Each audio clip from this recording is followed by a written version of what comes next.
নমস্কাৰ।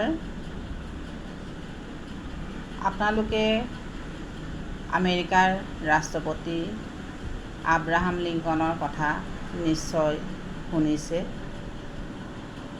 আজি তেখেতে লিখা এখন চিঠিৰ বিষয়ে আপোনালোকক ক'বলৈ ওলাইছোঁ। চিঠিখনত কি আছে আহকচোন অলপ আলোকপাত কৰোঁ। এটা জাতিৰ উন্নতিৰ আধাৰ হৈছে বিদ্যালয়, কিয়নো এটি শিশুৱে বিদ্যালয়তেই শিক্ষা গ্ৰহণ কৰি তেওঁৰ ভৱিষ্যত গঢ়ে।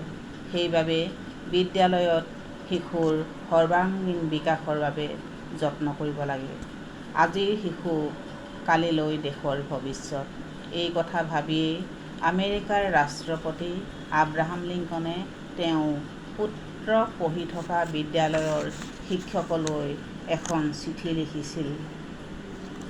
আব্ৰাহাম লিংকনে শিক্ষকলৈ লিখা চিঠিখনত কৈছিল যে তেখেতে ভাবে তেওঁৰ ল'ৰাটোৱে শিকিব লাগিব।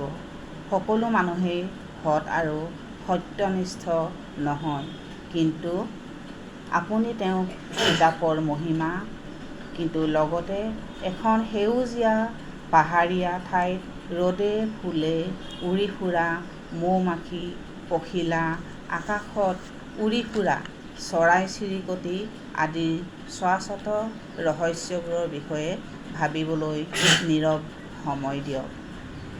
বিদ্যালয়ত তেওঁক শিকাব যে কাৰোবাক প্ৰবঞ্চনা কৰাতকৈ হাৰ মনাটো বেছি সন্মানজনক। নিজৰ ধাৰণাৰ ওপৰত বিশ্বাস ৰাখিবলৈ তেওঁক শিক্ষা দিয়ক।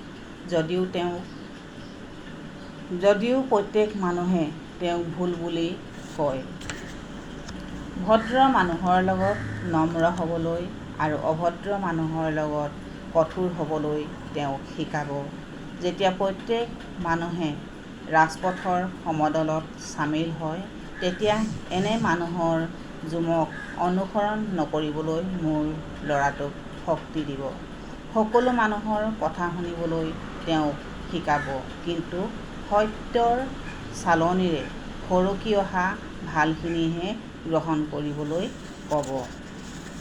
দুখৰ সময়তো কেনেকৈ হাঁহিব পাৰি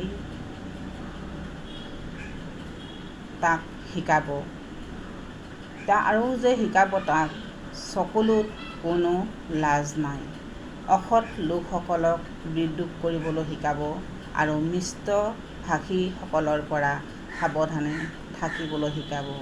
তেওঁৰ শক্তি আৰু মেধাক সৰ্বোচ্চ মূল্য দিয়াজনক সৰ্পিবলৈ শিক্ষা দিব, কিন্তু মানুহৰ মন-প্ৰাণৰ লগত দৰদাম নকৰিবলৈ শিকাব যে এনে লাভ কৰা লাখ টকাতকৈ শ্ৰম কৰি পোৱা এটকাৰ মূল্য বেছি।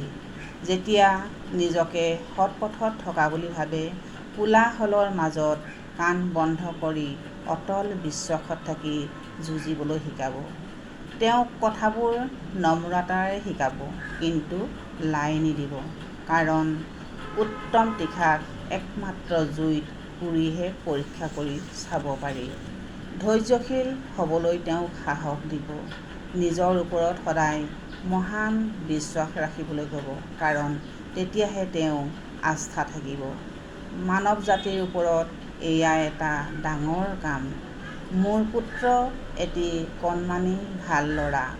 আপুনি বাৰু চাওকচোন কি কৰিব পাৰি।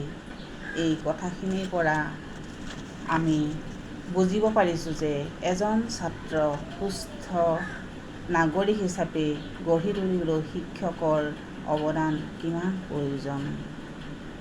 আজিৰ শিক্ষা ব্যৱস্থাত মাথো অভিভাৱকৰ এটাই চিন্তা, মোৰ ল'ৰাটোৱে কিমান নম্বৰ পাব। কিন্তু নম্বৰতকৈ গুণগত শিক্ষাতহে গুৰুত্ব দিব লাগে। আমি এই চিঠিখনৰ পৰাই বুজিব পাৰিলোঁ। ধন্যবাদ।